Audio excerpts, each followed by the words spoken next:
Hi everyone, स्वागत है Jitendra math concept में। और 25 तारीख 11 बजे आप सबको पता है कि क्या करना है, लेकिन फिर भी एक बार आप सब लोगों को दोबारा से याद दिलाने के लिए फिर से एक छोटी सी वीडियो आप लोगों के लिए बना रहा हूं। और कुछ आपके सामने कुछ आंकड़े भी रखने हैं, कुछ बहुत सारी चीजें हैं छोटी छोटी जिनके ऊपर बात करनी है, तो इसलिए सोचा कि एक बार इस पे बात कर लेते हैं। लेकिन सबसे पहले आप याद कर लो कि ये जो हैशटैग है इस पे आपको ट्वीट करना है कल, यानी कि 25 फेब सुबह 11 बजे से।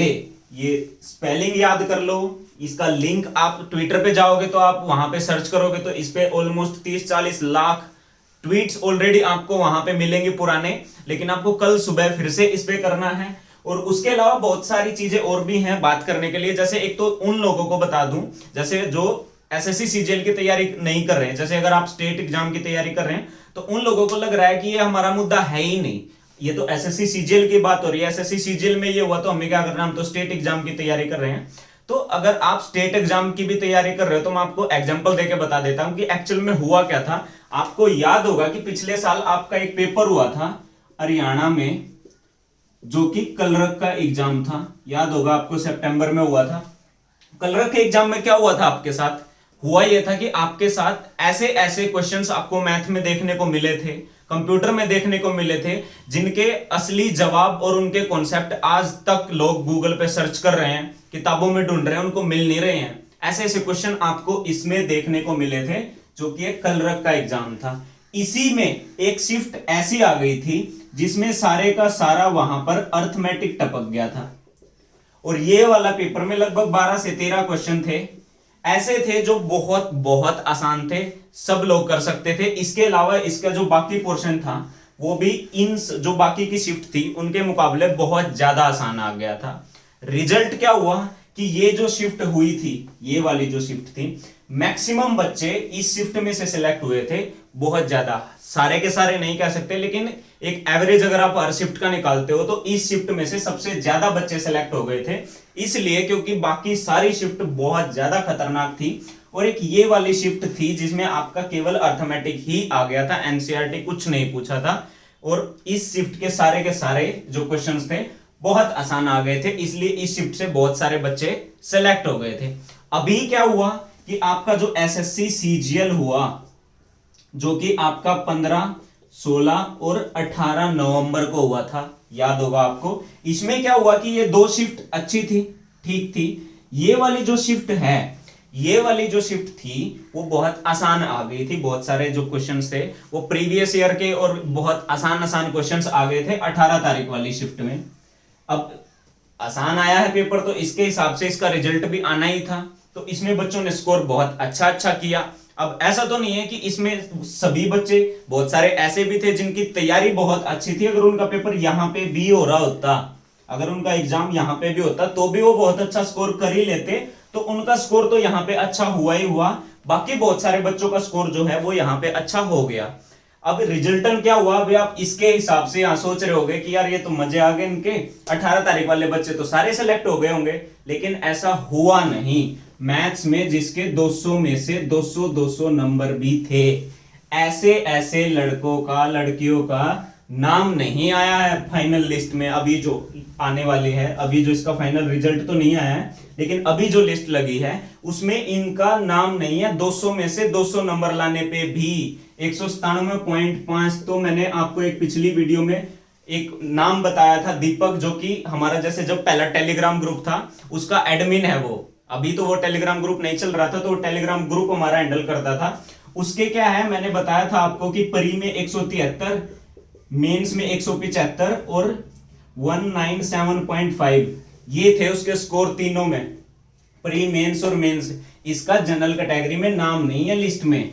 और अभी एक मेरे साथ का ही एक बंदा है, उसका मैथ्स में स्कोर बताता हूं, उसका इनमें से 15 या 16 की शिफ्ट में था, मैथ्स में उसका स्कोर था कुछ 120 से 30 के आसपास कुछ, और इतना ही 130-40 उसका स्कोर था। मेंस का बता रहा हूं, उसके प्री में थे उसके नंबर 157 कुछ, शायद इतना कुछ था उसका स्कोर। और ये है उसका 130 से 40, लेकिन जनरल कैटेगरी से वो नहीं है, शायद ओबीसी से होगा, ये मुझे पक्का पता नहीं है।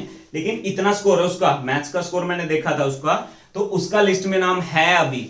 तो ये हो रहा है यहाँ पे इस शिफ्ट और इस शिफ्ट में इनके बढ़ा दिए, इनके ये भी नहीं पता अभी तक तो कितने कितने घटाए हैं, किसी के 30, किसी के 40, इतने इतने नंबर घटा दिए गए हैं। तो इन शिफ्ट वाले बच्चों का जो एग्जाम हुआ, अब क्या गलती है इनकी बताओ। अब इसके हिसाब से देखे यहाँ पे क्यों बच गए बच्चे, यहाँ पे इसलिए बच गए, यहाँ पे नॉर्मलाइजेशन नहीं था, यहाँ पे नॉर्मलाइजेशन था, तो बेचारे इस शिफ्ट वाले जो बच्चे हैं वो सबसे बुरे तरीके से फंस गए हैं। तो अब मांग क्या है कि इसको री एग्जाम करवा लो। दूसरी चीज क्या है कि आप प्री में चलो बहुत सारे बच्चे होते हैं, 10 से 12 लाख लगभग हो जाते हैं, तो प्री को छोड़ दो, मेंस के लिए तो आपके पास 1-2 लाख ही होते हैं। तो 1-2 लाख का आप एक दिन पर्टिकुलर एग्जाम करवा सकते हो। कोई डिजिटल इंडिया में इतनी कोई मुश्किल बात नहीं है कि 1-2 लाख बच्चों का एक दिन एग्जाम नहीं करवाया जा सकता।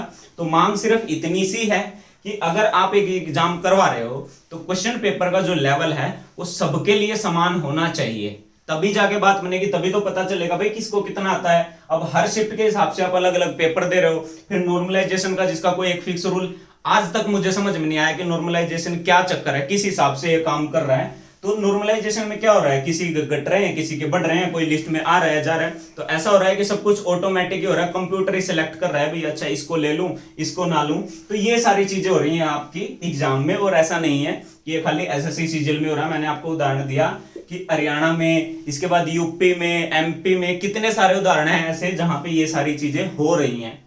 तो इसीलिए ये वाला जो हैशटैग है, आप सब लोगों से, जितने भी लोग इस वीडियो को देख रहे हैं, रिक्वेस्ट है कि इस पे जाके आप ट्वीट करें।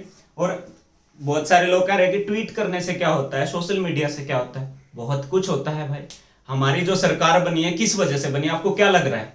सोशल मीडिया का सबसे ज्यादा योगदान है सरकार बनने के लिए। हम सबने वोट दिया, मैंने भी वोट दिया, 2014 में भी दिया, 19 में भी दिया है। किस लिए दिया है? आप हर जगह पे न्यूज चैनल जाके देख लो, सोशल मीडिया पे जाके देख लो, हर जगह क्या ही था। अब की बार मोदी सरकार ही तो था, तो सोशल मीडिया ने जब सरकार बना दी तो क्या ये रोजगार नहीं बना सकते क्या फिर हमारे लिए? कर क्या रहे हैं, किस लिए बनाए हैं हमने? अभी इसको एक विन विन सिचुएशन के लिए अगर रखें कि हम उनको वोट दे रहे हैं, वो हमें रोजगार दे दे, बात खत्म हो गई ना। और सोशल मीडिया बहुत बहुत पावरफुल है। अभी आपने देखा होगा कि जब ये ट्रेंडिंग में चल रहा था, इस पे लाखों ट्वीट हो रहे थे हर न्यूज चैनल पे, बहुत सारे न्यूज चैनल्स पे। हालांकि जो जैसे जी न्यूज हो गया और इस तरीके के जो है, इन पे तो नहीं आएगा, इन पे आ भी नहीं सकता, लेकिन बहुत सारी सोशल मीडिया पे, बहुत सारे जैसे यूट्यूब पे बहुत सारे लोग हैं जो न्यूज कवर करते हैं, और बहुत सारी सोशल जो एजेंसी हैं वो सारी चीजें इनको दिखाती हैं, तो बात उठती है। ऐसा नहीं है कि इन सारी चीजों पे नहीं होता है, तो किसी ना किसी मुद्दे पे तो आपको बोलना ही पड़ेगा, और बोलोगे तभी कुछ बात बनेगी। तो इसीलिए आप सब लोगों से रिक्वेस्ट है कि इस पे जाके ट्वीट करें। और ऐसा नहीं है कि भाई सरकार के खिलाफ बोलना कोई एंटी नेशनल काम नहीं है, पहली चीज तो यही गलत रिप्रेजेंट कर रहे हैं लोग कि थोड़ा सा कुछ बोल दो। मैंने एक पिछली वीडियो बनाई तो बहुत सारे लोगों ने चैनल को अनसब्सक्राइब कर दिया, और कमेंट भी मुझे मिले कि एंटी नेशनल वाली बात है। ये एंटी नेशनल कहां से हो गया भाई? रोजगार मांगना एंटी नेशनल हो गया? किस एंगल से हो गया? कौन डिसाइड करेगा कि कौन नेशनल है कौन एंटी नेशनल है? भाई देश पहले बना था, पार्टी तो बाद में ही बनी थी। अगर एक पार्टी के खिलाफ आप बोल रहे हो, वो भी ऐसी चीजों पे जो उनको देखना है, वो पार्टी है, वो सरकार में है, तो और कौन देखेगा? किसके खिलाफ बात करेंगे, किससे?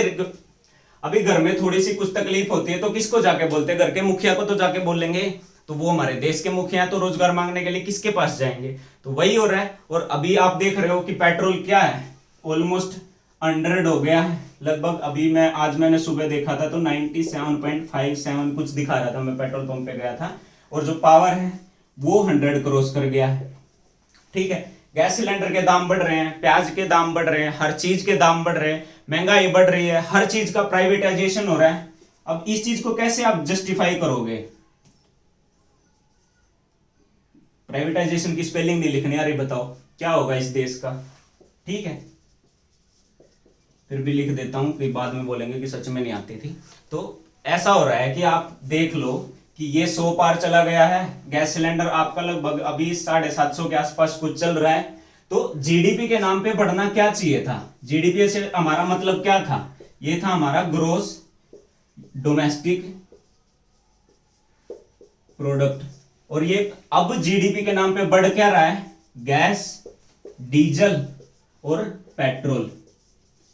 तो जीडीपी के नाम पे हमें ये बढ़वाना है, हमारी ग्रोस डोमेस्टिक प्रोडक्ट जो कि नेगेटिव में चली गई थी अभी कोरोना काल में, और बढ़ क्या रहा है? गैस, डीजल और पेट्रोल। रोजगार कहां से आ रहा है? हर चीज का प्राइवेटाइजेशन हो रहा है हमारे देश का। मैं हर चीज पे बात नहीं करना चाहता, लेकिन सबसे मेन जो है हमारी जो डिफेंस सेक्टर है, हमारा सबसे ज्यादा इंपॉर्टेंट सेक्टर है डिफेंस सेक्टर। डिफेंस सेक्टर में भी प्राइवेटाइजेशन शुरू कर दिया है।